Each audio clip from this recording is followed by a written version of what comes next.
Welcome to the first day of the Days of Unleavens. If you're not familiar with that, hopefully I'll explain it when I get to the sermon. But before we get to the sermon, this is one of the 3 times in a year we actually take up an offering. We actually pass the basket. I hope you remember to bring your checkbook, like I said Thursday night, or I should say Wednesday night. If you need an envelope, raise your hand and the deacon will bring you one. What I need on there is, if you're putting cash in it, your name and address so we can give you credit and send you a receipt so that you know that we received it. If you got a check, we got all that information on the check. The only other thing is, on the outside of the envelope, put the amount. That way we don't have to tear open the envelope and to count it. I mean, I'm lazy, so I want to make sure. So, one of the other things people talk about, well, what is an offering? Well, it's for the purpose of doing the service of the worship of Yahweh. It provides, the money that we take in provides for the building we're in right now, for the air conditioning that's freezing. I know when I feel it, I know the women are really feeling it. Anyway, so it provides all of the necessary for this live streaming. It provides for it, for the CD and video outreach that we use. It provides for it. And that's what we rely on. And I'm going to tell you something else. As of this year, when we renewed our lease on this building, the price went up quite a bit. What's the final count, David, per month? Per month total? Yeah. The rent is actually $17.79, but there's a $580-some common area maintenance. Yeah. It's like 500. Expenses. 500. 500 about a month. Yeah.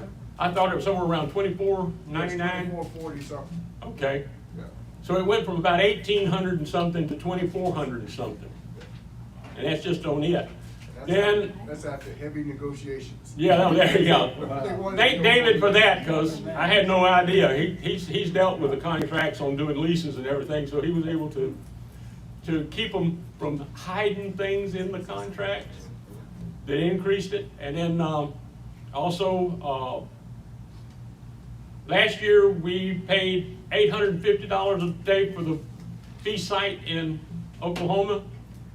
This year it's going to be $1,200 a day. After heavy negotiations. After heavy negotiations. Also, this is 1 year that, because of the fact that the feast starting on a Monday, in order to get everything set up, we have to go up on Friday. So that means we have to add at least 3 additional days. Yep. Oh my. Yeah, so instead of $12,000, it's going to be about $15,000, rough estimate. Even for those that are out there on the outreach, we do accept donations for adding to what we get above tithes. This is all above tithing. So listen, the 3 times in a year, starting with first in Exodus 23, verse 11. I'm sorry, verse 14. 3 times you shall keep a feast unto me in the year. You shall keep the Feast of Unleavens. This is the Unleavens. You shall eat without leaven 7 days, as I commanded you, in the time appointed in the month of the Aviv. Not the month Aviv. That's not a name of a month. It's the month of the Aviv if you look at it in the Hebrew. For in it you came forth out from Egypt, and none shall appear before me empty or empty-handed. Means you bring an offering. And if you've done the calendar right, you can bring an offering from the new barley. Because there's another aspect of this. Sunday is the first day of the week after the Sabbath, right? And when you're talking about counting to Pentecost, that Sunday is when they did the wave sheaf and started the count to Pentecost. Also, that was the day in which Yeshua, or I should say, in that time frame, Yeshua was resurrected as the first of the wave sheet of those who are to be resurrected. First fruits. So, I mean, there's a lot built into what's going on right now. The world, including the Catholic Church, because this person I've been watching, he's really been talking about Holy Week. I mean, for the first time, these people are out there in the blogs are talking about Holy Week, okay, which means from the Sunday in which Yeshua rode in on the donkey, through the things that are then up to Passover.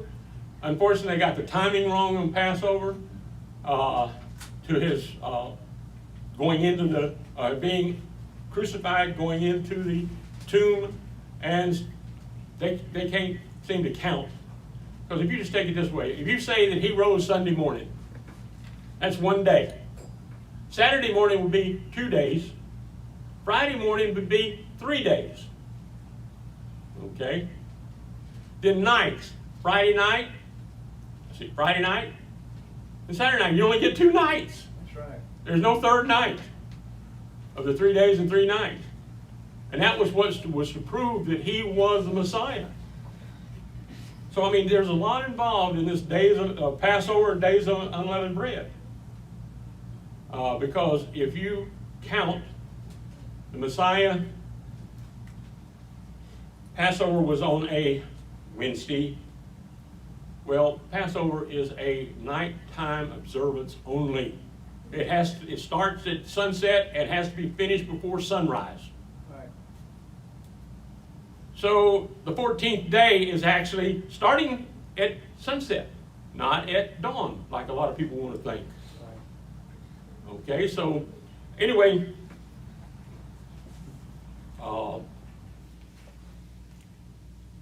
so that means that on Wednesday afternoon, it's still on the 14th day, but it's not at the same time as the Passover lambs were slaughtered. So the 14th day, okay, he goes into the tomb that evening. That's the first night, which is Wednesday night, Thursday night. Let's see, get this right. Wednesday night, Thursday night, Friday night, and he's resurrected at sunset, or approximately sunset on Saturday. Because you have Thursday day, Friday day, Saturday. You get your 3 days and your 3 nights. There you go. Guaranteed. Okay? What am I leaving out there? But you know, it's we should really be more celebratory. I'm glad I don't have my teeth in.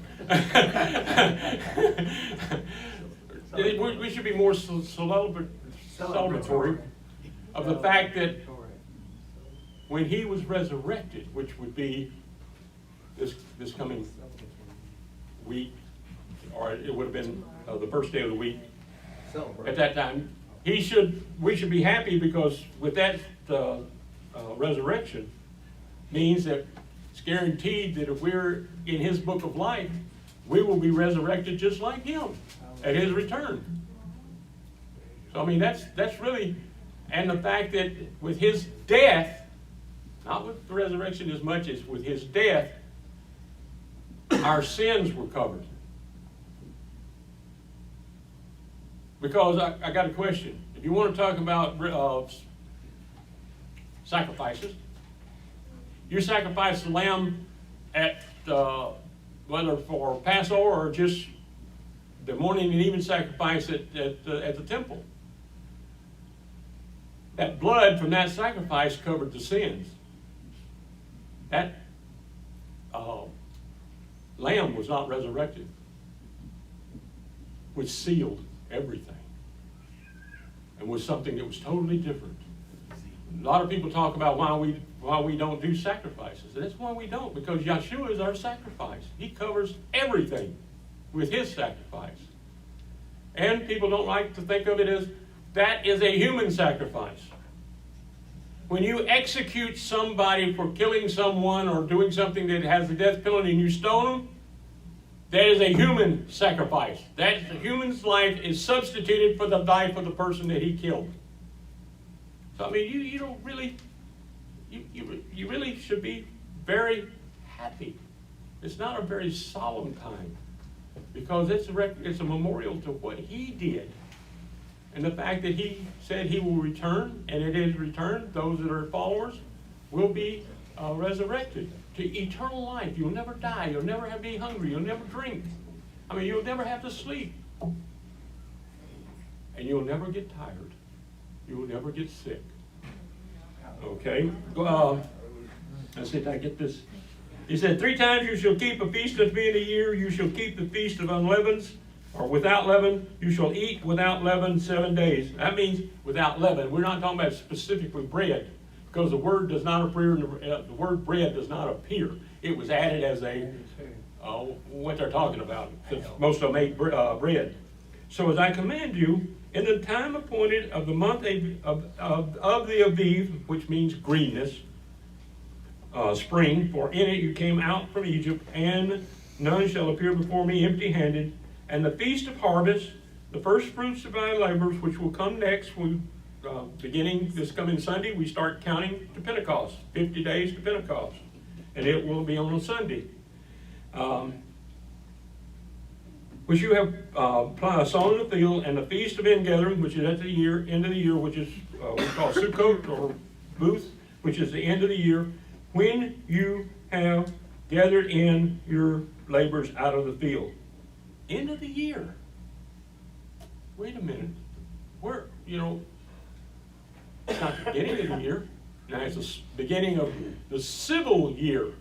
Just like the U.S. government begins their year the 1st of October, I think it is when they're... October 1st. Huh? October 1st. October 1st is when their new budget goes in, and the new year. The rest of the working world is basically a lot like that. But he said this is at the end of the year. So if it's at the end of the year, then you have to think about we're at the beginning of the year. Because we're only really talking about, in Scripture, it only talks about the first 7 months. It doesn't talk about 12 months. Nothing is beyond the 7th month. There is not a thing that Yahweh requires us to do other than the Sabbath. Let's see, then go to Exodus 34:23. Because there's one thing about it, Yahweh in His Word repeats, so that you don't have not everything's covered. It says, verse, 23. Okay, I see where it is here. Beginning of verse 18. See, I'm going to do what some of the others do, back up after I give you the thing. So I just don't want to stand out and be alone by myself out there, I'm just a poor old man.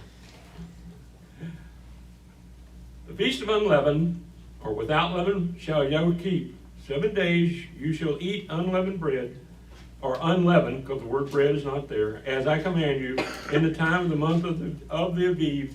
For in the month of the Aviv you came out from Egypt. All that opens the matrix is mine, and every firstling among thy cattle, whether ox or sheep, that is male. But the firstling of an ass you shall redeem with a lamb. And if you redeem him not, then you shall break his neck. All the firstborn of your sons shall you redeem, and none shall appear before me empty-handed. This breaking of the neck and this firstborn sons, not firstborn daughters, firstborn sons, the first son that a woman produces, first one that a cow produces that's a male, those are the ones that have to be redeemed. And since we don't break we don't break the neck of our firstborn after it's born. Not like the new law that's been put into place that they can do it for up to 28 days now for a human baby. Break his neck after it's born. I think that's a new Colorado law. But I know that it's been put into place. And But yet, they'll prosecute a woman if she kills the baby. It has to be done by a doctor. Or if she does anything to cause the death of that baby, even though it's in that 28 days, she's still guilty of murder. I find that so interesting that this one can kill it, this one can't. I don't think either one of them should be able to do it. And I know that Yahweh definitely doesn't like the idea of them sacrificing their children to Moloch. It's really what it comes down to. Let's see, make sure I get here.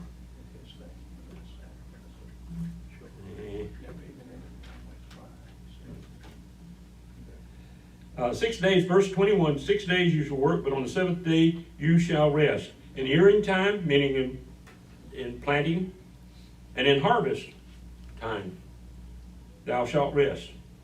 You shall not give in to the temptation, well, you know, there's rain coming. We really need to get that in from the field. Yahweh will forgive me for doing it this time on the Sabbath. And it says in verse 22, you shall observe the Feast of Weeks, which is coming up starting Sunday, of the first fruits of the wheat of harvest, and the Feast of Ingathering at the year's end, which is booths, tabernacles. Thrice or 3 times in a year shall all your men, children appear before Adonai Yahweh, the Elohim of Israel, and I will cast out the nations before you and enlarge your borders.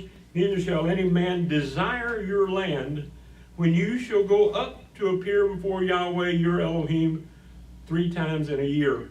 Thou shalt not offer the blood of my sacrifice with leaven, neither shall you sacrifice of the feast of the Passover be left until the morning. The first of the first fruits of your land you shall bring into the house of Yahweh your Elohim. You shall not see the kid in his mother's milk. So at this time we're going to take up an offering, and so for those that are out there on the outreach, it'll be a few minutes while we do this and take care of that. The deacons will collect the envelopes.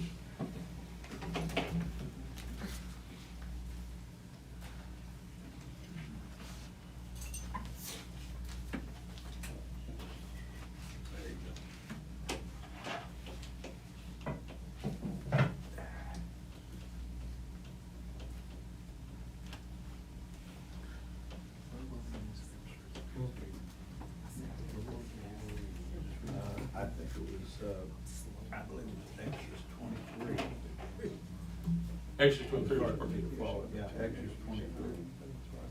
Now, where in that, I'm not sure, but he called it out, and I didn't look at it to start with. Starting at verse 14. 14.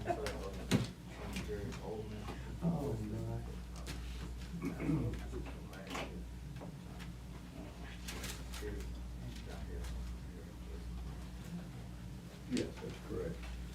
When you get back, you can start. 3 times in a year.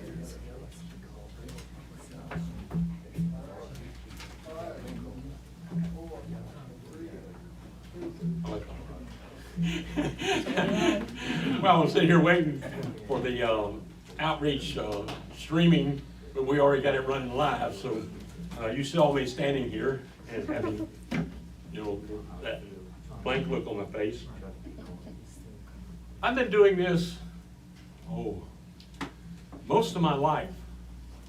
Because even before we attended services the first time with the Radio Church of God and Herbert W. Armstrong, when they were just getting started, because they didn't have enough trained ministers or ones that he thought were well trained to start congregations. So the first congregation we attended was in a National Guard armory on the outskirts of Mobile, Alabama in 1963. Was that the first year, Mom? 1963. Okay. We drove 100 miles down this country road that you went uphill and downhill, over going, but it was a U.S. Highway, 98. We'd go down and take about 2 hours to drive down and have a service, and then 2 hours to drive home. That, you know, I'm not talking that as some kind of special. I'm just talking about what people went through. It was like one couple, years later, showed up at Big Sandy on the Sabbath. And they asked them where they were from. They had just driven nearly 500 miles to attend services on the Sabbath. Well, actually, it was actually a high day in Big Sandy because they didn't know anywhere else to go to meet. Most people kept it at home. They didn't have streaming like we have here. They didn't have CDs, DVDs, VHS, or anything else. They had their Bible, and they had if they were truly involved at that time, there was a Bible correspondence course that you took, which covered everything. 60 lessons. And so, yes, Mom. And we studied out of it 7 years before we ever set our foot in a meeting. And then we could, like Mom said, we kept it at home for 7 years, doing it the best we could. We didn't go to the feast because really didn't know anything much about that other than what we'd read. And so, like I said, that was, no, it had to have been earlier than 63, yeah. Don't you talk to me. And let me get back on the train of thought. So we run across a lot of people that went through a lot of hardship. It wasn't really a hardship for us, you know. What are you supposed to do? You're supposed to do what Scripture says to do. And it says it's not a hardship. Because it's really what is building you to that point for you to qualify for eternal life. So what's the hardship? Okay? Sooner or later you're going to leave this life. It's just plain. Sooner or later it's going to happen. The thing about it is it means that at that point you have, as Paul put it, you've fought a good fight. You've had a good walk. And that, nobody can hurt you again. Nobody can do anything to you. And one of the things that's really getting me today is all of the events that have happened in the last 2 years. This is a time of tribulation. Whether you want to think about it as end times, I won't say that it's end times, but it is a time of tribulation. It is a time where a lot of pressure is being brought to bear on you in how you live your life, how you work, whether you work. So, I mean, there is a lot going on out there that we need to be aware of, and really aware of, because are you aware that there's a war going on? Mm-hmm. Okay. Are you aware that thousands are dying in this war? They've had, they just found the bodies of 900 in Kiev. Not military, but citizens. Now, there is a difference in Ukraine. For the first time in their life, they've adopted the Second Amendment, allowing the citizens, because up until this point, they were not allowed to have a gun. The government is now supplying everybody with a gun, and they train you how to use it. Now they're requiring them to use it. Now they're requiring you. Men cannot leave if they're over 16 years of age. They cannot leave Ukraine. You're a member of the army. More and more women are being brought into it. This is the world we're living in now. Some of the things to point out. Germany has now been cut off, and not only Germany, but Europe has been cut off from getting any natural gas supplies from Russia. They were the major supplier for Europe. So there's a chance that people are going to start freezing to death, simply because they cannot get the fuel. Russia is the number one grower of and exporter of wheat. I always thought the United States would, but they are. Also with that gas, natural gas is what's needed to produce fertilizer. That's been cut off. The price of fertilizer has doubled since last year. I'm just talking about what I can go down and buy at Home Depot or Walmart. But by the end of the growing season, when you need to add additional fertilizer, you're not going to be able to get any because it's not going to be there. The farmers have not been able to get the full needed supplies of fertilizer, so they're not planting. So it's a lot of things. Ukraine is the fourth largest exporter of grain. It's pretty well in Russia the breadbasket of that continent. So you've got all of these things going on that are slowly going in. Now, let's go to China. You definitely don't want to be in Shanghai right now, because they have now been quarantined to their houses permanently. And those that attempt to get around it, they are first chained and locked into their house or their apartment, or the doors are metal and they weld them shut, and any windows necessary. If you don't have enough, and you cannot get food deliveries because nobody's allowed out, and so people are. Most heartbreaking was a video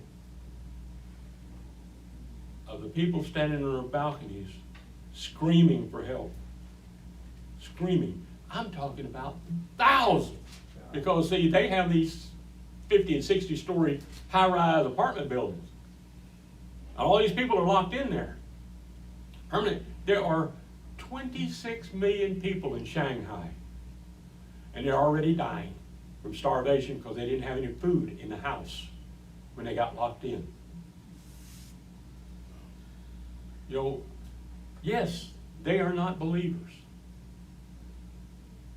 But you got to think about one thing. If they can do it to them, it can be done to the rest of the world. And that's what when I say it bothers me. But Yahweh is going to provide a way, but that's only for us. That's not for your unbelieving family, unbelieving friends, unbelieving cousins, unbelieving, friends, co-workers. It doesn't apply to them. When Yahweh provided the manna, it was the children of Israel and those that were with them, the non-Israelites that came with them out of Egypt. They were the lucky ones. And he can do the same thing again. He can provide the manna, or he can do like with Elijah.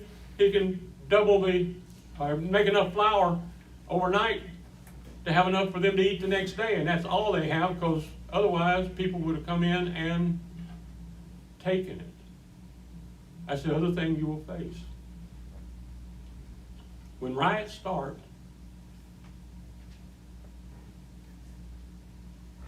because people, when they get hungry,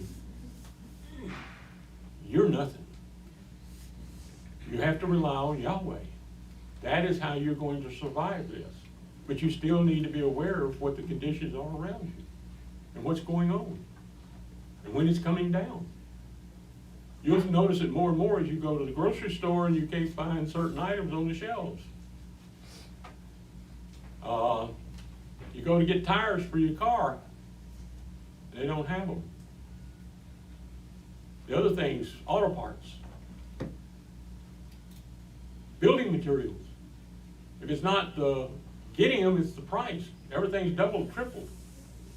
2x4s that used to cost $1, $1.50, now cost nearly $10.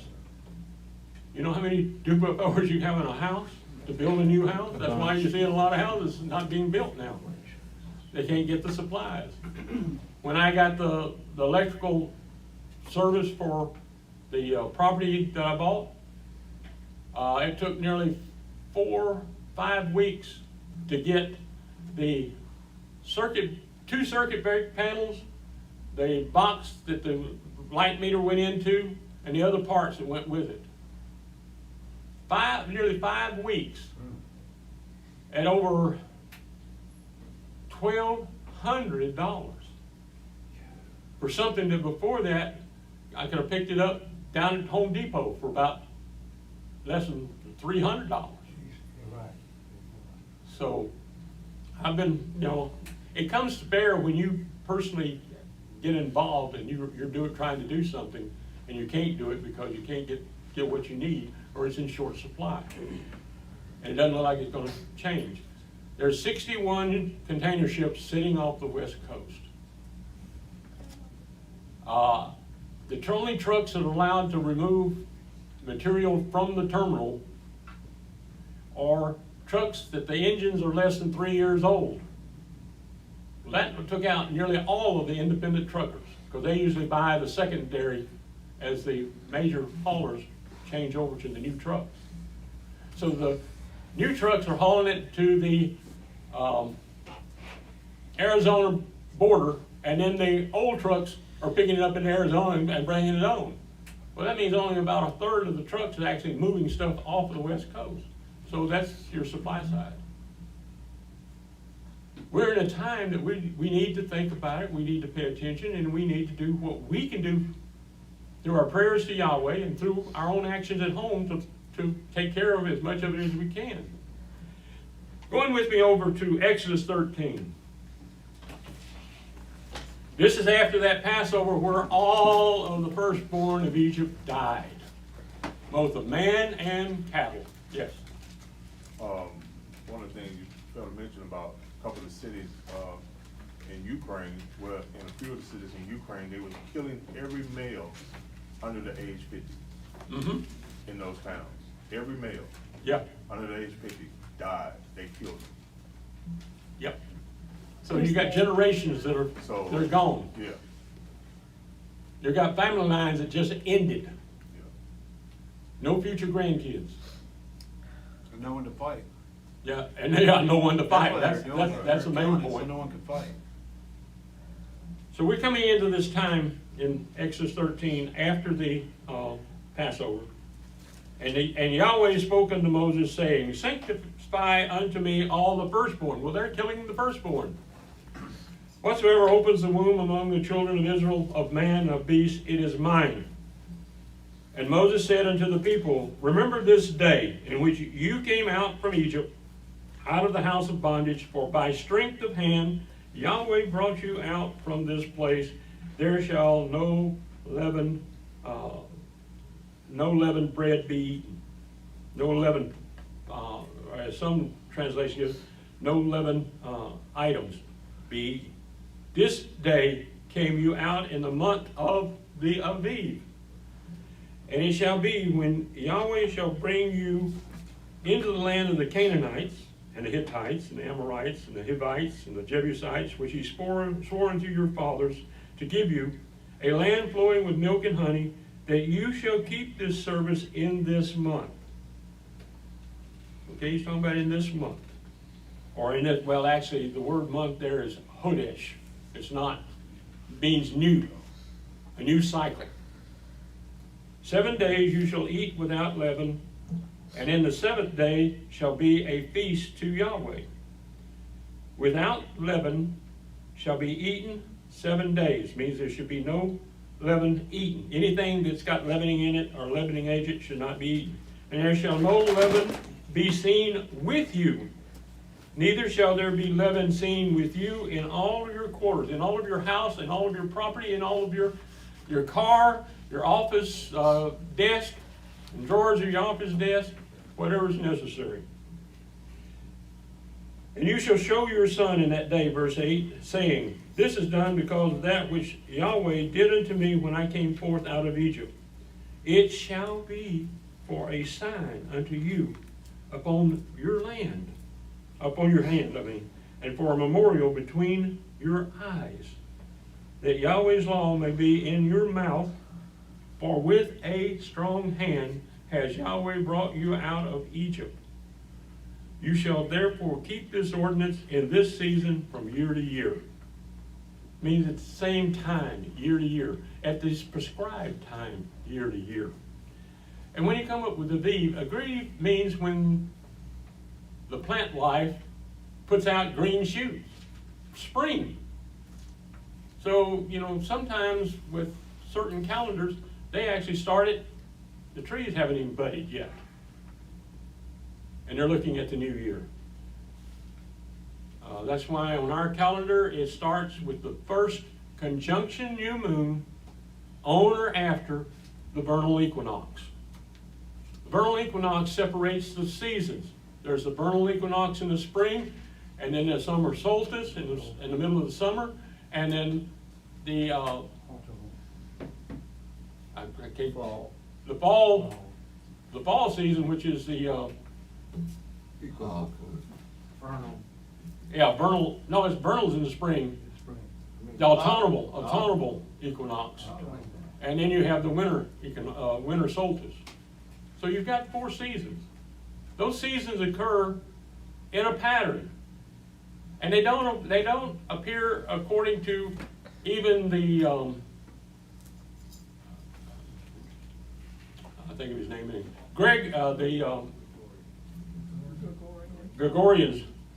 Gregorian calendar. Nobody's been able to establish a calendar so that a specific date appears on that calendar every year. The Catholic Church has been trying for centuries to come up with a calendar that will have Passover or Easter either on the 5th or the 7th of April.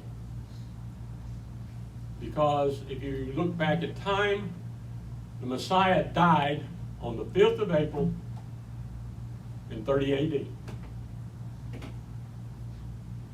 See, if you go to the 7th, that gives you a Sunday type setup. So,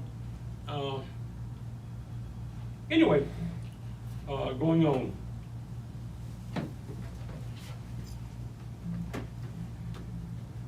Exodus 13:11, and it shall be when Yahweh shall bring you into the land of the Canaanites, as he swore unto you and to your fathers, and shall give it you, that you shall set apart unto Yahweh all that open the matrix, and every firstling that comes of the beast which you have, the male shall be Yahweh's. And every firstling of an ass you shall redeem with a lamb, and if you will not redeem it, then you shall break his neck, and all the firstborn of the man among your children shall you redeem. It was with the silver. It was determined how much you were supposed to be redeemed. And it shall be when your son asks you in time to come, saying, what is this? That you shall say unto him, by strength of hand Yahweh brought us out of Egypt from the house of bondage. And it came to pass, when Pharaoh would hardly let us go, that Yahweh slew all the firstborn of the land of Egypt, both the firstborn of man and the firstborn of beast. Therefore I sacrifice to Yahweh all that open the matrix, being males, but all the firstborn of my children I redeem. So women are not included in this, it's the men, because this is when the firstborn of Israel was dedicated to serve Yahweh. This was before the Levites. They were the firstborn. They were the ones that were ordained to do that. And it shall be for a token, verse 16, upon your hand, and for frontlets between your eyes, for by strength of hand Yahweh brought us out forth out of Egypt. Although they may not observe it, most people have at least heard of the Passover. However, they know very little, if anything, about the week that follows it, known as to many as the Feast of without leavening. No leavening. The Hebrew word for bread is lechem. But that word is not just bread, it's all food. Because if you look at the context when it's used, it doesn't always mean bread. It's lechem. Is it not used in the scriptures that talk about the festival? The Hebrew word used in place of the English without leavening bread is matzah. Okay, it means sweetness, sweet. Because when you put yeast into the flour, it corrupts, it rots. So it's not, and it makes it sour and bitter with yeast. An unfermented cake or loaf. That's what he talks about with the sweetness. It means it has no sourness to it of the sourdough bread is the same thing. The definition is explained as meaning without leaven. But there are many other food products that can also be leavened, and this would have to do with those as well. These would be items such as cakes, and we used to have, years ago, a recipe in our unleavened recipes. Also, I want to mention that. If anybody don't have any, we've got booklets back there that's got a ton of unleavened recipes in it. They use a 7-Up cake. Okay, 7-Up cake. It doesn't lay flat like a matzah. It's all nice and puffed up like you put yeast in it because, one, they use a 7-Up. What's in a 7-Up? Carbon dioxide. What does yeast oxide? Okay, and the flour has what's called gluten. It's like a glue that forms in the flour that traps, like a balloon, traps the gas. That's why you have to knead it so that you can reduce the size of the bubbles and get it spread throughout the bread so that you get a nice uniform puffed up yeast roll.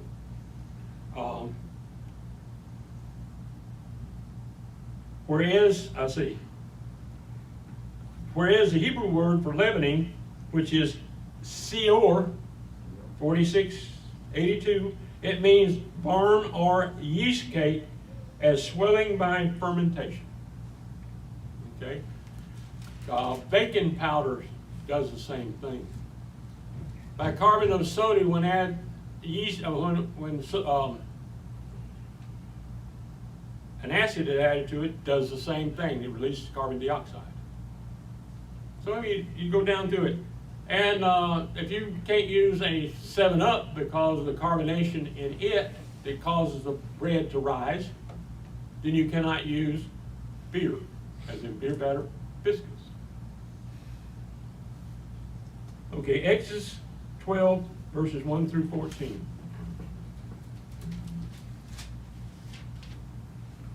And basically, what Exodus 12, 1 through 14, and 21 through 28 contain the instructions regarding the observance of the Passover. Between those two sections is the first mention of the days without leavening. And that's in Exodus 12, verses 15 through 20. 7 days you shall eat without leavening. Even the first day you shall put away leaven out of your houses. I hope you already have all the leavening out of your houses. Okay, and off your property. And you can think of it this way. This is what I do. If I'm running down to a point and I've got stuff in a trash bag that's leavened, I can put it out for the city to pick it up, which they put it out for pick it up yesterday. I forgot, so I had to have my son go over and put it out because they pick up the trash on the front, and in some places they pick up the alley. That's city property. It is not my property. I have to mow it and keep it clean, but I have no other control over that piece of property. So I take it and set it out there.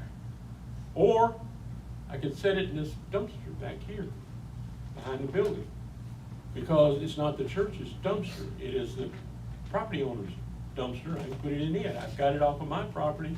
It's in that dumpster.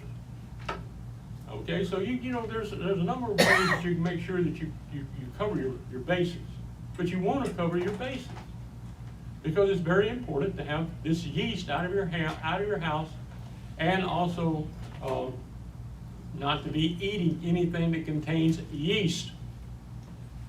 Now this year, Mom and I took a different look at some of the things that's been allowed in the past. You'll have some that will say that yeast extract is okay because it was used, it's a byproduct of making beer. The only question is, if we can't eat bread that was made with yeast, because it's a byproduct too that contains yeast, then the yeast extract, because it has the word yeast. It comes from yeast no matter what you're doing. It comes from yeast no matter what stage it's in. The same with Tarula yeast.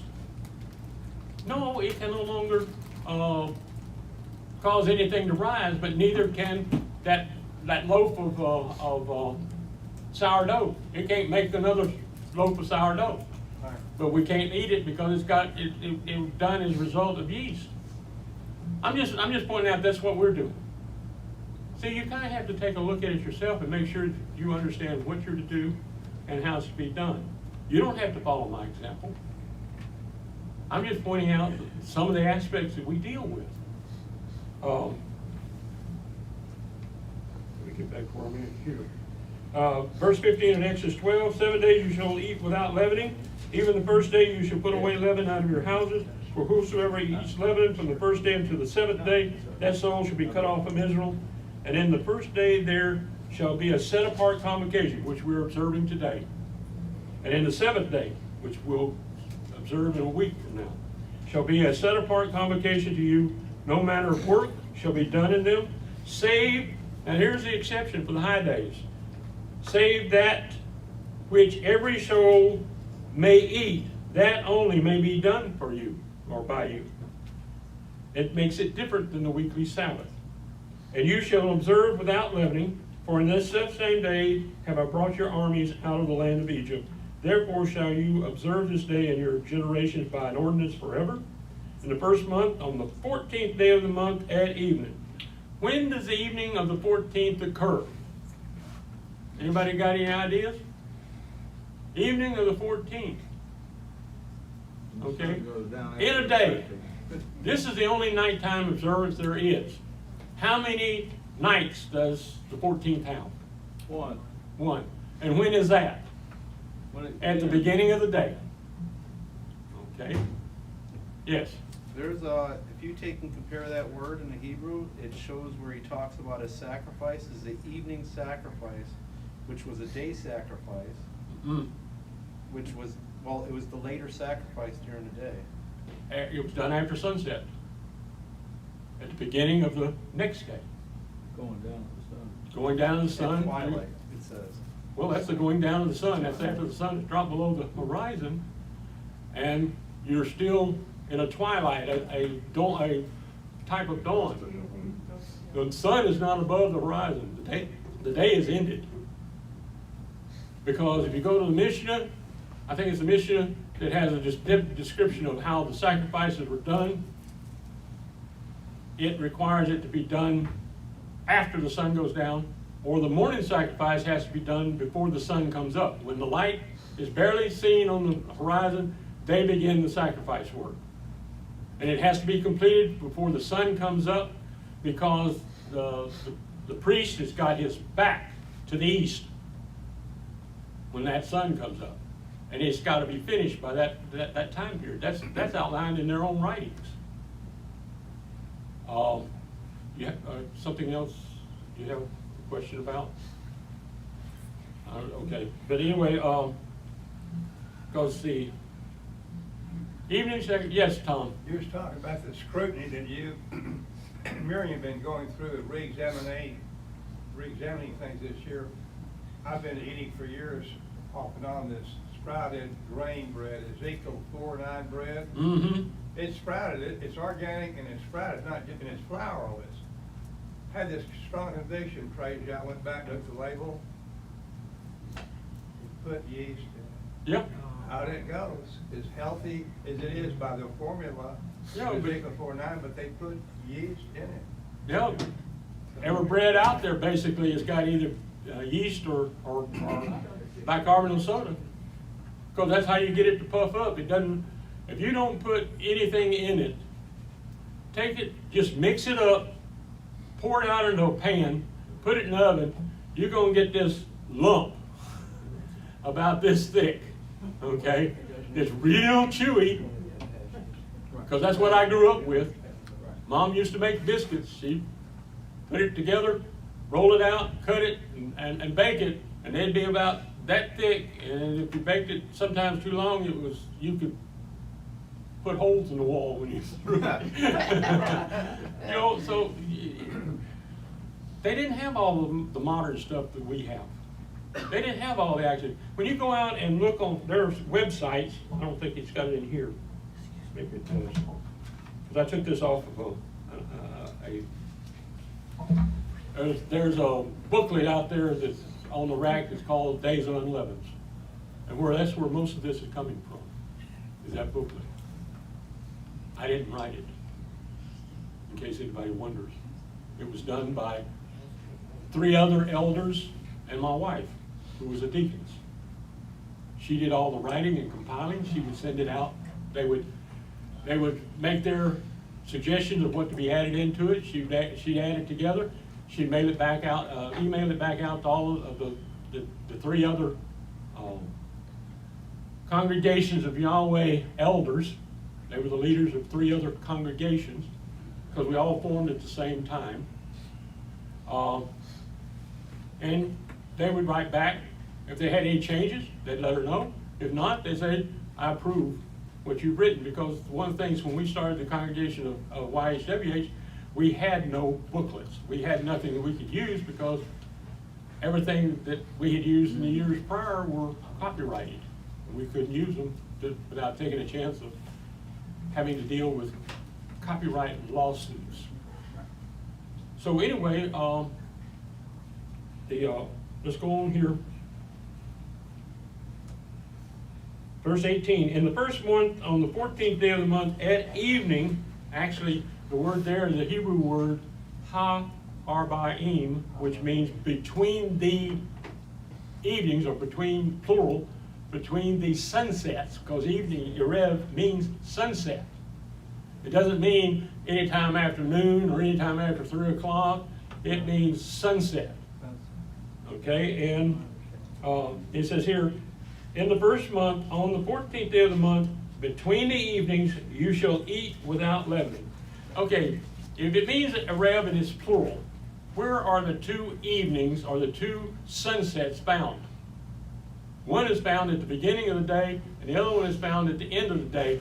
But Passover is then delineated by, it's from sunset to sunrise. Because if they hadn't eaten all the lamb by sunrise, they were to burn it. They were not to let any of it remain, actually to remain until sunrise. 7 days, verse 19, there shall be no leaven found in your houses. For whosoever eats that which is leavened, and even that soul should be cut off from the congregation of Israel. Cut off is to have Yahweh's protection removed from you, and blessings, and usually the person dies within the following year. That's Jewish tradition. Yes. It's also where they had the camp, you know, like with when they had their camp and it became unclean, they had to go outside the camp. Right. It's the same word. To be outside the camp, be put outside. Oh, the soul, yeah, be outside the camp, because you know if you die, you're outside the camp. That's one of the aspects of this. It sometimes comes as a euphemism, because people sometimes don't like the word die, which I don't blame them. I don't want to die either, till the time that Yahweh has chosen for me. Even that soul shall be cut off from the congregation of Israel, whether he be a stranger or born in land. That was another aspect of Israel. In the land of Israel, if you were not a member of any of the tribes, you weren't born in any of the tribes, but you still had the same legal rights as any member of the tribe. But at the same time, it was required that you had to keep the Sabbath, you had to keep the high days, you had to obey what the law called for if you wanted to stay in the country. Okay? Verse 20, you shall eat nothing leavened. In all your habitation shall you eat without leavening. Then there's the war stories, because if you've been around as long as I have, there are plenty of war stories, either among me or among those that I've known during these days of unleavened. What's worse is when you travel to a location so that you can be there with more of Yahweh's people. They didn't use Yahweh, but to be there on that first high day with several thousand people. Well, they went out to eat on that day because they didn't have the facility to cook. At least that was the reasoning. And one of the most popular places in Longview, Texas, was a restaurant called Johnny Casey's. Johnny Case. Okay. Steakhouse. So here's a whole group of men, deacons, ministers, but basically just average man in the congregation. They're sitting there and they've ordered dinner. Well, what does most restaurants do today? Or even back then, that was nearly 40 years ago. They bring out Rolls. hot rolls and butter. Or biscuits. So they're having a conversation and talking back and forth and all of this. And then one of them finally, they were buttering the biscuits and the rolls, and they were just eating away. And then suddenly one of them, it dawns on one of them, wait a minute, we're in the days of unleavens. Yep. We shouldn't be doing this. And so, they all toss it back on the plate, and the waitress is wondering what was wrong with them. And, these type things, or you had to tell them ahead of time, don't bring us any bread. That's what I did. Why don't you bring some bread? Yes.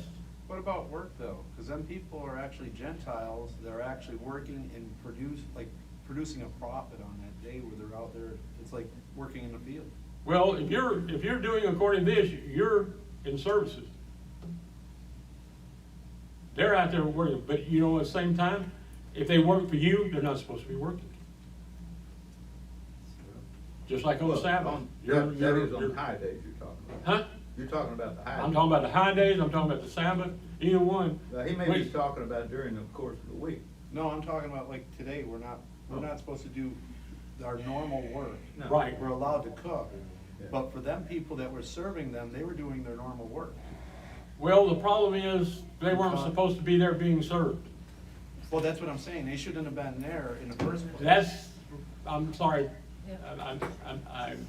in talking this, I keep forgetting that I've gone through different cycles with the days of unleavens, what we consider leavening and what we don't consider leavening, and the work and things of that nature. Back then, they thought it was perfectly, since we were there for Feast of Tabernacle, for the days of unleavens, we were away from home, we traveled to this point, that it was all right, because the waitress was already working anyway. She was gonna be there whether you were there or not. Later on, it developed around to where we don't go out to eat on the Sabbath, because that's causing somebody to work on the Sabbath. No matter how you want to dress it, how you want to put a covering over it, that person is still doing that, and not only that, that person is carrying a burden when they bring that tray of food out and puts it down. So, you've got a number of things that it covers in what is prohibited. And so, I sometimes I get involved with the fact that when I'm telling these war stories, I forget I guess you say the context of what was happening at the time, and what was everything was allowed and what wasn't allowed. So I went through a lot of cycles of what was accepted. I'm trying to think of any of the others. Going on in, wait a minute, did I already cover that? Yeah, I already covered all that.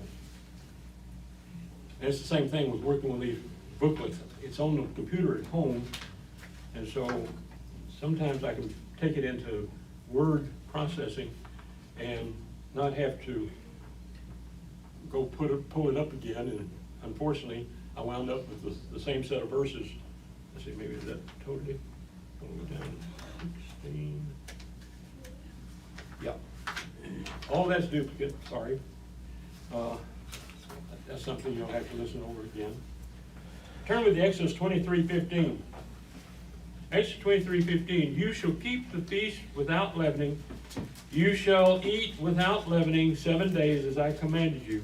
In the time appointed in the month of the Aviv, for in it you came out of Egypt, and none shall appear before me empty-handed, which is what I read during the offertory. The thing about here is, think about it. You can't get by for 7 whole days of leaving it all. And in most cases, if we're on a diet, that's really the best thing that could happen to us. To get us away from that fattening cake and other things that's set before you. So, you know, I always found that interesting. We can go 358 days eating it, but for some reason we got to argue about whether or not we do this. We got to argue about whether we do it this way or that way or the other way. You look at it from the point of view. You look at Yahweh and tell him, if I'm doing it wrong, point it out to me. If I'm doing it right, I hope you're saying, good, well done, thou faithful servant. Okay? Leviticus 23 verses 5 through 8. But it goes over it again, because there's one thing about in Scripture. Yahweh doesn't leave it to interpretation too much. Leviticus, but I don't know what it is. Huh? Leviticus 23. 23, yeah, that's where it's all at. 23 verse 5, where all of the high days are found. Leviticus 23, 5. In the 14th day of the first month, between the evenings is Yahweh's Passover. And on the 15th day of the same month is the feast without leavening unto Yahweh. So how can you have Passover and leavening and unleavens together? Like some want to do by killing the lamb on the afternoon of the 14th and eating it on the 15th. How can you push it together when he talks about two different things? And the lamb has to be eaten. I'm getting a little upset. Relax, Dennis. I get kind of wound up on some of this because I just once you understand it, It really is. you can't understand why nobody else can understand it. It is really something. Because I'm not a PhD. I got 1 year of college. Yes, Kurt. I'm not a PhD either, but what occurred to me when I finally figured this out was what people are doing is that or a lot of people have done, is that they're looking, whether they realize it or not, they're looking to a modern custom. And We don't look at it from the point of view of what they were told to do under the standards in which they were told to do. They were in the wilderness. They were in a tent. They didn't have coffee makers. They didn't have all these appliances. They didn't have any other way. They didn't have anything to even grind any grain they had. You think about it, he told them they had to boil the manna or bake the manna. So that meant that the manna could either be boiled or it could be baked into a bread. But evidently without any kind of yeast to make it rise. So it was more of a cracker, or maybe what we might see today as a tortilla. tortilla, I'm down with that. Tortilla. I thought you would be. Right. But you know, a modern tortilla. But you look with that, you see the woman roll it up and flatten it out, and then she puts it on a stone, a heated stone, and bakes it. We have if you go down to the store, you can buy matzo. Well, let's put it this way. It's been admitted, they agree, the rabbis do, that is not man-made. A woman or a man cannot press that, roll out that square. Even if they cut it out after they roll it out, they cannot roll it out flat enough and punch enough holes in it so that when it goes into the oven, and they got to do that within 18 minutes. From the time water goes into the flour, they've got 18 minutes to get it into the oven. Okay? So all the matzos you see today is machine made. Because it's the only one that can do it uniformly so that it comes out exactly, every one of them comes out exactly the image of the one before it. Unfortunately, I can't stand it. It's blah. Blonde, right. It's, to me, it's like eating cardboard. I think the cardboard would have more flavor. But anyway. Well, you can melt some chocolate, put some chocolate on it and But freeze see, it. that's what I'm getting at is, at the time that this was issued to them, they were given this instruction, they didn't have a machine to make that matzo. The woman had to grind the grain if she had any. If we go to when they first went into the land, there was grind the grain, make flour, roll it in a bowl, into a ball, flatten it out, and put it on a Hot rock. well, basically what it was a little oven. It was a clay oven that was kind of rounded, that you put the fire inside, and you laid the bread on the outside Oh, of it. that's right, we saw that in Turkey, in Jordan, I think. Yeah. And, well, today you have the, you can go to the, one of the local Mexican restaurants that makes their own, tortillas. And you'll see them roll it out, flatten it out, and put it on this hot iron. And it goes around. By the time it gets around there, she flips it over. And when it comes around the second time, she takes it off. And you'll see it all puffed up. Now, they do in flour tortillas have baking powder. But even if they didn't, it would still have those little bubbles. If you make unleavened bread, roll it out, you put it in there, because of the gluten in there first, and then secondly, water that you use to make it. The water turns to steam, the gluten traps it just like it would the gas from yeast. And that's why you see it bubble up. That's why you see matzo with all the holes punched in it. It's to keep it from bubbling up, because that would upset the more orthodox.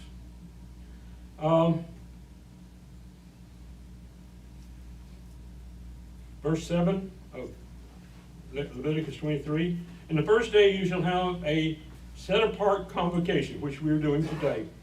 You shall do no servile work. It doesn't say no work, it says no servile work, because remember, you're allowed to cook what is necessary for you to eat. But you shall offer an offering made by fire unto Yahweh 7 days, and the seventh day is a set-apart convocation. So in 7 days from today, we'll do it again. You shall do no servile work, and it also says no servile work. Okay, now we get into what are and are not leavening agents. And oh boy, that has been a battle for the last, 65 years for me. I've heard every version. I've heard every complaint. What you have to do is do the research yourself, because today in modern baking, one of the things a lot of people used to buy during this time of year that was unleavened was, remember wheat thins? Little crackers about that big square? Well, it turned out that because the FDA did not require, or the Food Administration did not require something to be on the label unless it was at least so many percentage points of the actual ingredients too, okay? They didn't have it on there. Then they changed the labeling requirements, and so suddenly there's the baking soda on the label. So you have to read and watch what's on there. Here's the main ones. This is from the Farm Journal's Homemade Breads by Alice Joy Miller. Page 11. Yeast, a microscopic plant that gives all around us in the air and soil. That's one of the reasons they do the 18 minutes, because if you leave it out, the bread can actually absorb yeast spores from the air. Things rot, right? That's all it is the microscopic workings of yeast. Needs air, moisture, sugar, or starch to grow, and it thrives in the moist, sticky environment of bread dough. As yeast grows, it converts sugars and starches into carbon dioxide and alcohol in a process known as fermentation. Page 13 of the same book. Baking soda, or bicarbonate of soda, was the first chemical leavener used in this country. It must be combined with an acid such as buttermilk, yogurt, or molasses to produce the carbon dioxide that makes the dough rise. Baking soda reacts immediately when moistened, and always should be sifted or mixed with dry ingredients before a liquid is added. Baking powder is a mix of baking soda and acids such as cream of tartar. See, cream of tartar is not a leavening agent of its own. But when added to baking soda and an absorbent such as cornstarch, when mixed with liquid, baking powder releases some carbon dioxide immediately. Like baking soda, it must be sifted or mixed with dry ingredients before being added to the liquid. Starters, page 14 of that same book, starters such as sourdough starter, beer starter, and salt starter are unpredictable at best. Before yeast became commercially available, cooks would set a mixture of flour and liquid in a warm place in the hope of capturing yeast from the air that's present in the air. In a few days with luck, the starter would begin to ferment and bubble, and then it can be used to make bread. Yeast rots. That's what it does. It acts off of the, where did I see it up here? The sugar and the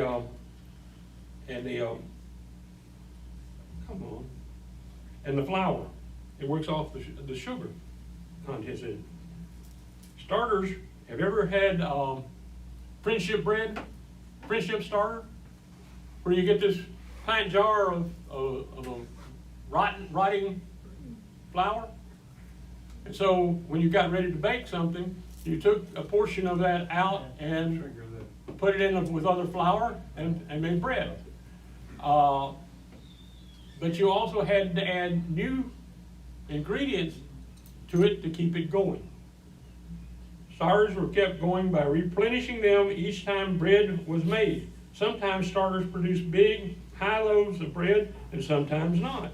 That's why once the integrity of the starter was proven, it was passed along to neighbors and friends. Cream of tartar alone will not leaven. It is a fine white powder derived from a crystalline acid deposited on the inside of wine barrels. It is added to candies and frostings to give them a creamier texture, to egg whites before beating to improve stability, making them puff up, egg whites, and as an acid to aid the leavening products of baking soda. Brewer's yeast is a byproduct of the fermentation of beer. It is rich in vitamins, especially in B complex. In this article, it said it will not leaven anything. No, it doesn't. A piece of sourdough bread will not leaven anything, but it is from a leavening agent. Yeast extracts are the proteins derived from activated, killed yeast. They are used as a flavor enhancer and will be listed on the label as yeast extract, yeast autolysate, or torula yeast, describing the ways in which it is made. The extract does not contain any live yeast cells and will not have any leavening. That's what this says. I disagree now. It still is a product of yeast. It still was a yeast product. Just because the item it becomes is no longer, it was, okay? Eggs of themselves are not leavening agents. Boiled, scrambled, fried, they do not rise. Simply stir into a batter that does not contain any other leavening agent. They alone will not leaven the baked product. It says stir, it doesn't say whip, it doesn't say beat it with a mixer. Because what you're doing there, you're bypassing and using the egg yolk, the white in it to trap air. Okay? Because how do they make an ancient food cake? Ancient food cake is made with whipped egg whites. Otherwise, you'd have a cake about that thick instead of up and fluffy and like a sponge. So I mean, but it comes down to this.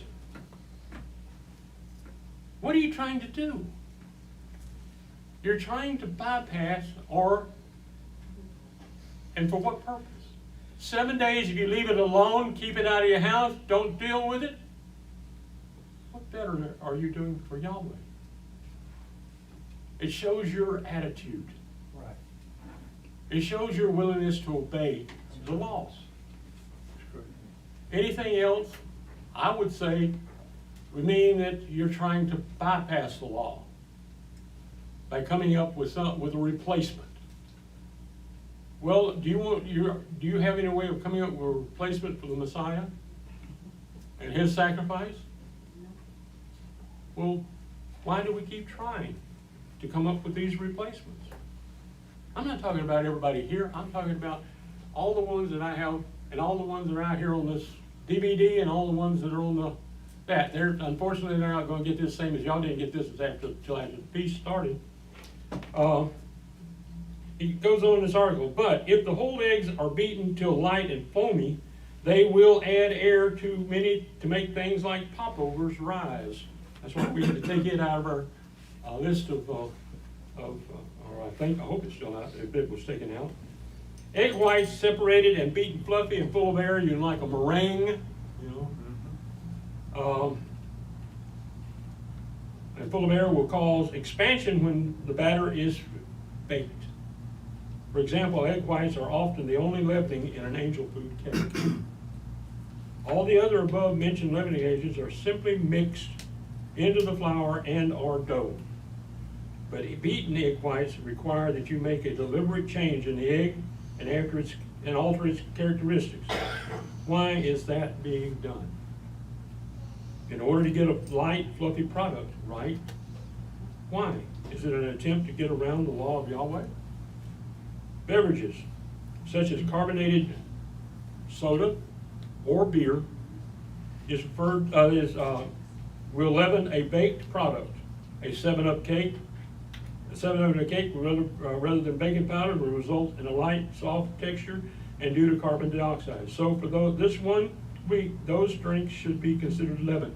It also applies to any sparkling champagnes or sparkling wines. It has the same capability. You might not like the taste of what you bake, but it still has that possibility if you run out of everything else. Yes, sir, Jeff?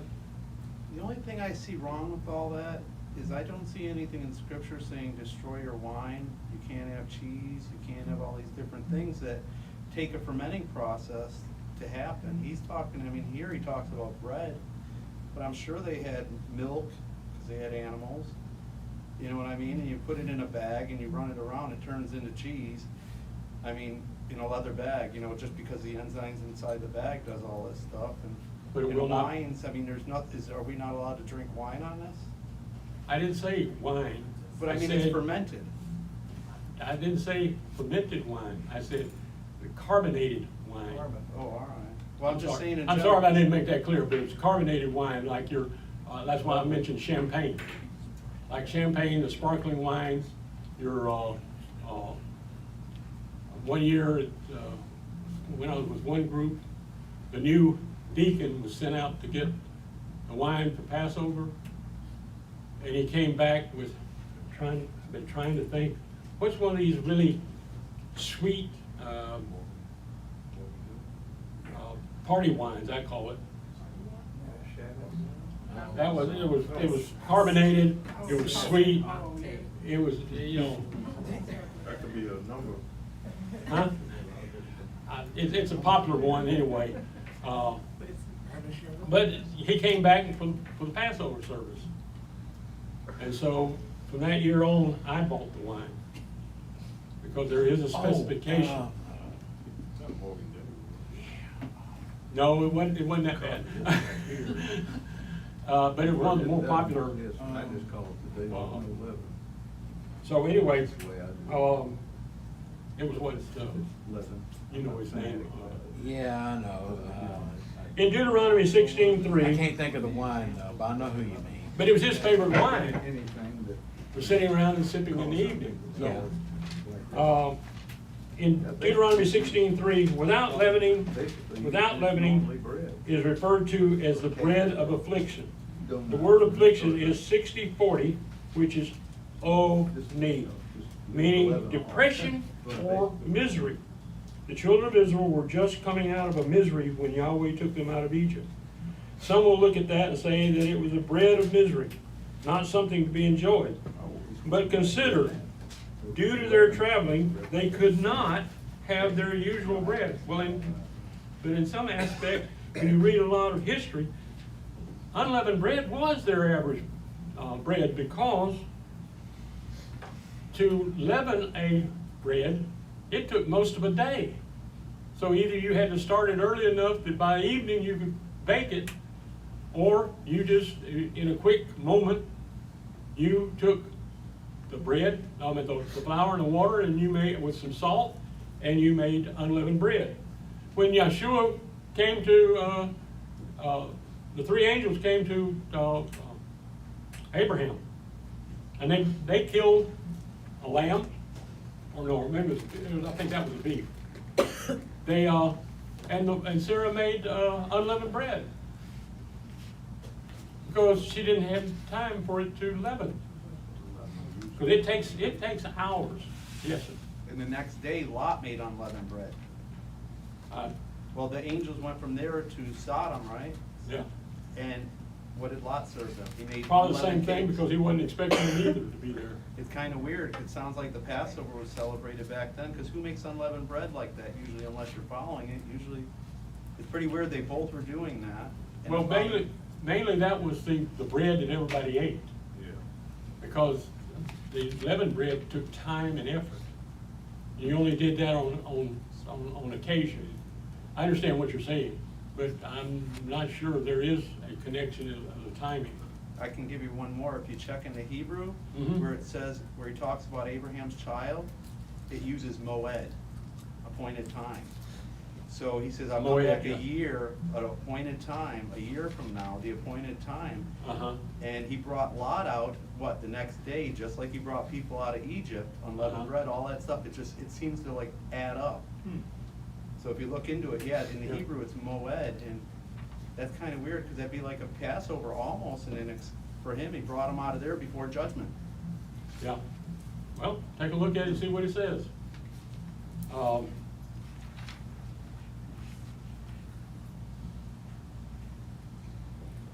As it finishes in this article here, so can't we dispense with soft bread and cakes for just 1 week and stop trying to circumvent the rules Yahweh has set in place? Hametz. When the Jews referred to 11 things, you will hear the word hametz. Actually, it's more hametz. Sounds like you're clearing your throat. That's the hit. The root of the word is 2556 hametz, meaning to be pungent, i.e. in taste, sour, also literally fermented or figuratively harsh. In other words, to be leavened. But the Jewish definition is somewhat, but the Jews' definition is somewhat different. From the Living Judaism by Rabbi Wayne Dosick, page 164, in Hebrew, leaven is called hametz, but everything not just leavened bread that is prohibited on Pesach is also called hametz. The rabbinic sages went far in defining hametz when they delineated the Pesach food prohibitions.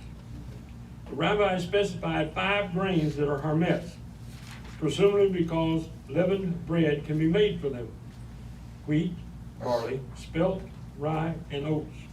To these were added rice and legumes, meaning peas, beans, corn, maize, lentils, millet, and mustard, which expanded when cooked.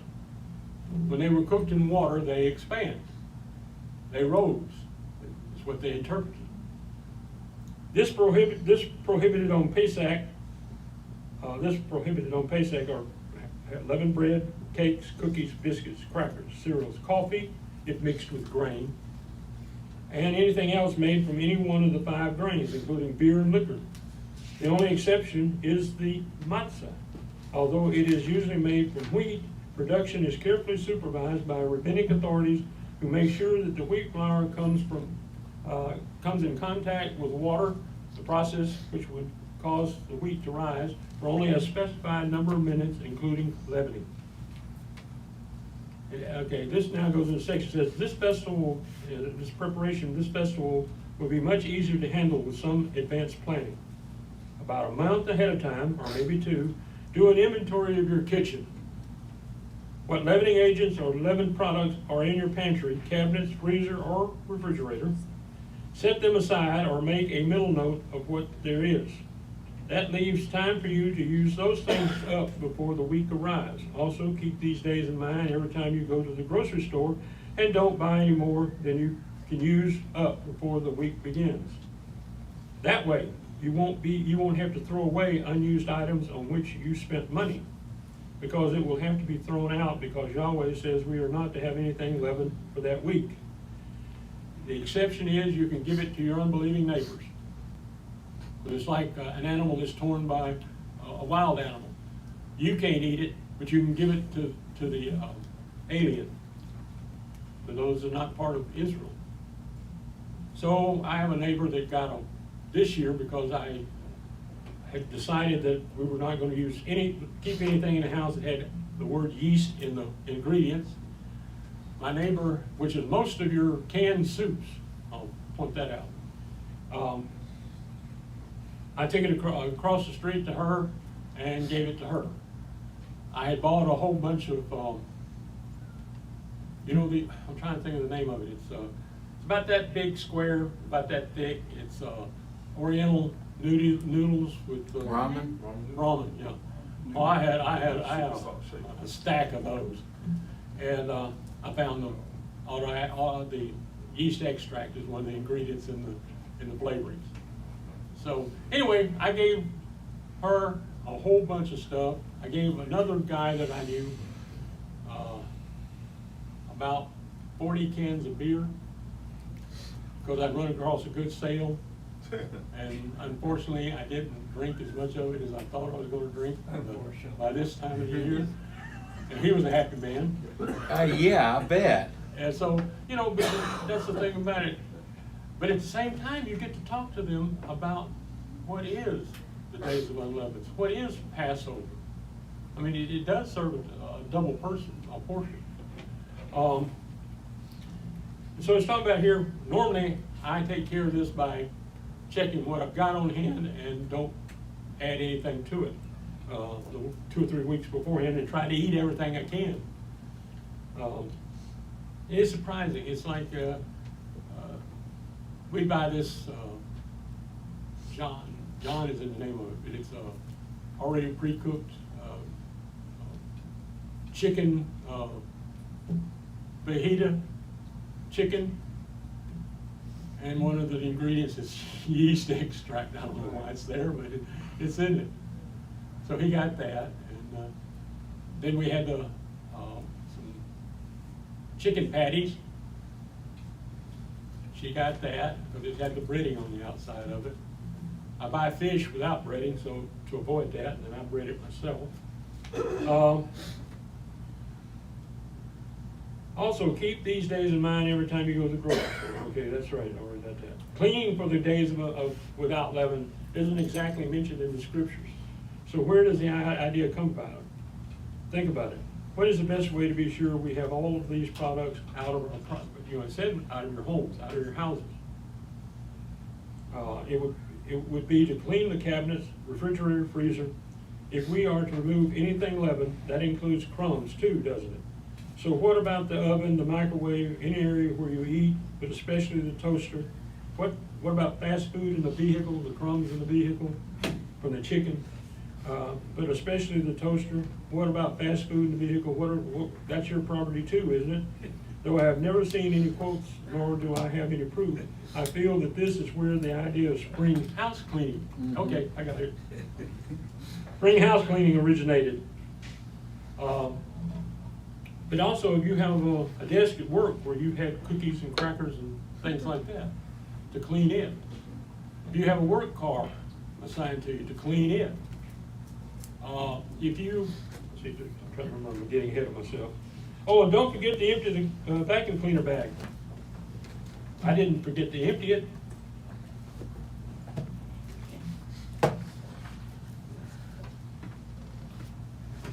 I didn't forget to empty it. I didn't forget to take the trash container out and put it out.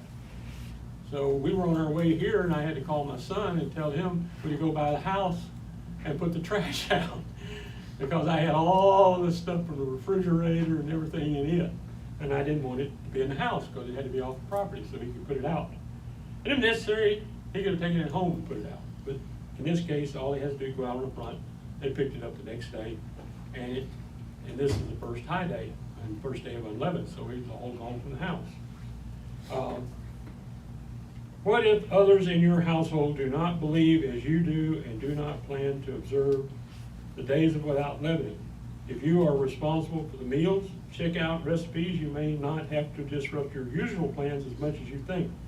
If the other person in your household, your mate, whatever, insists on leavening, that is their choice. It doesn't mean that you have to eat it too. Just think carefully before you eat something. In the same way as you go out. This coming week is the biggest trap you'll have ever in 1 year. Because there's things that you do as a habit every year.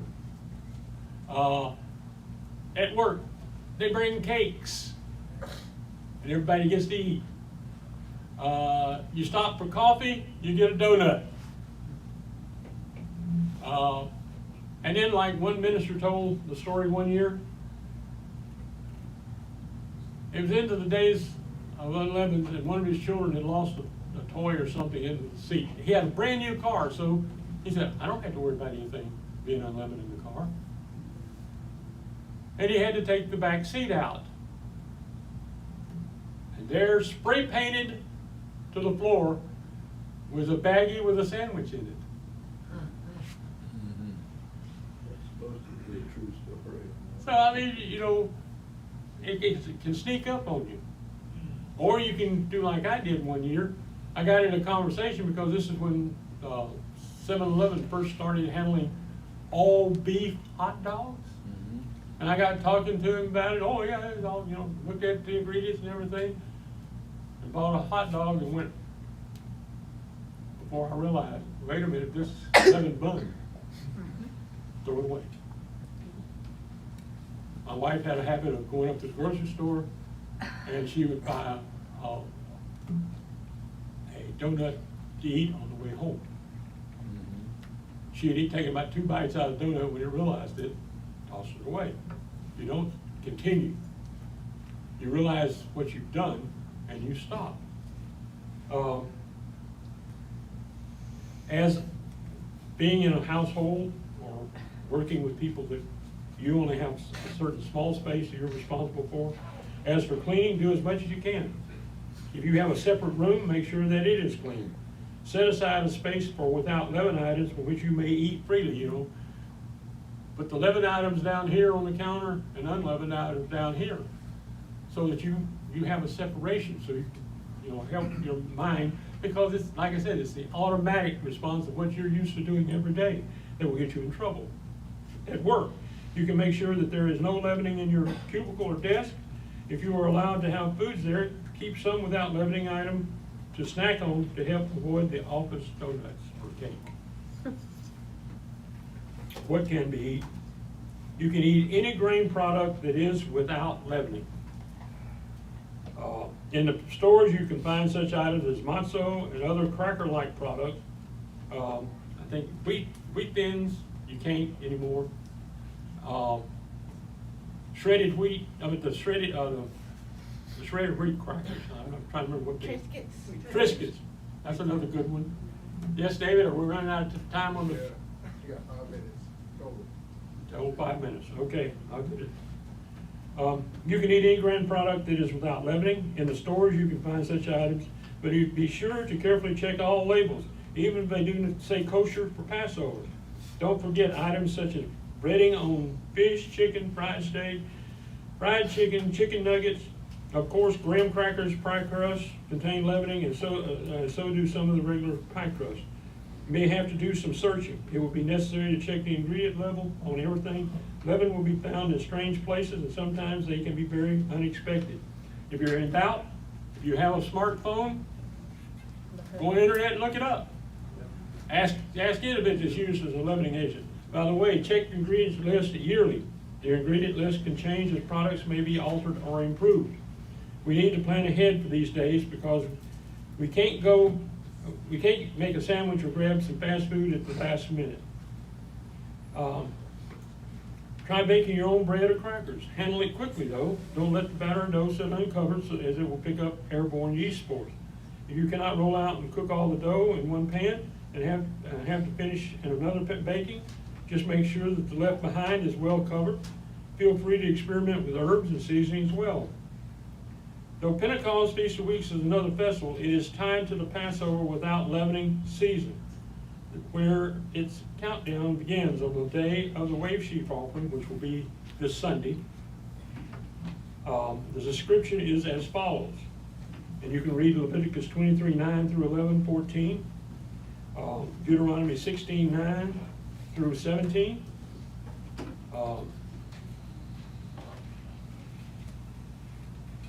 Yahweh has three distinct festival seasons. These festivals are all in celebration of the harvest. The barley harvest for without leaven, the wheat for the Feast of Weeks, and the fruits, grapes, figs, olives, and nuts for tabernacles. The people were to bring offerings for these festivals. They were not to appear empty. They were to bring the first fruits of each product also. Because part of that wave sheaf offering, every farmer had to bring an omer of wheat from his field, his new crop, because he could not eat of that crop until that wave sheaf offering had been made before Yahweh. And so they'd bring it and they would pour it in a basket, and from that basket, the high priest would take an omer and he would wave that before Yahweh as the offering. Then the rest of the basket could be eaten by the rest of the Levites. I mean, so when you're talking about what is the right timing, you need to have the timing where that's ready to go. Then the next argument. Okay, the next argument presented has been whether or not that the Sabbath listed for the wave sheaf, it says on the first day of the week, following the weekly Sabbath, must appear in the days of without leavening. The importance in Scripture seems to be on the morrow of the Sabbath, on the day after the Sabbath, the first day of the week, and not the Sabbath itself, because the offering is made on that first day of the week. So would it be, the discussion arose when Passover came on the weekly Sabbath and the first day of without leaven was on a Sunday. Did the count start on that first day, the morrow of the Sabbath, or should it be postponed to follow the only Sabbath that appears within the days of unleavened, which is the last day? Now this is a harvest festival, so why would you think that you would have this offering on the day after everybody has completed the whole festival? Okay, that's my argument, okay?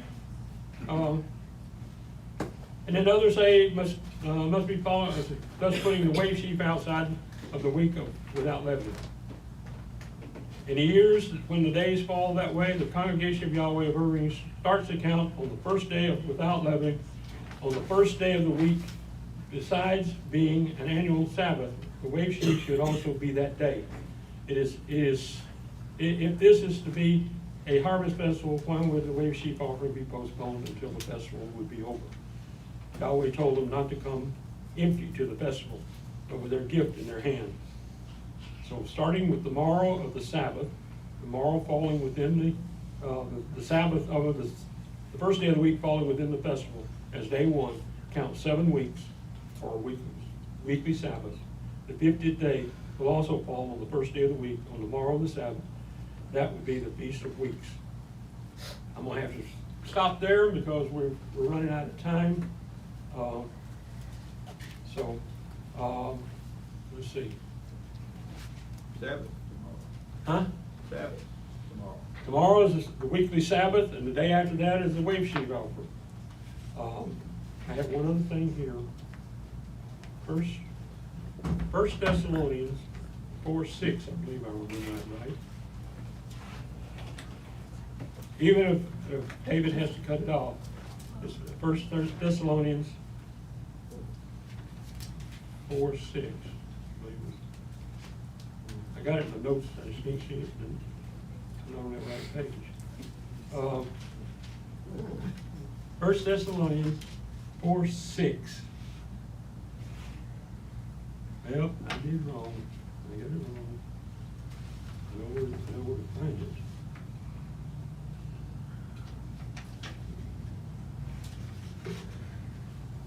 (16) 4:16. For Yahweh himself shall descend from the heavens with a shout, with the voice of the archangel, and with the trumpet of the Father, and the dead in Messiah shall rise first. I pray that I will see all of you in that resurrection. Hallelujah. Hallelujah, praise Yahweh. Hallelujah, praise Yeshua.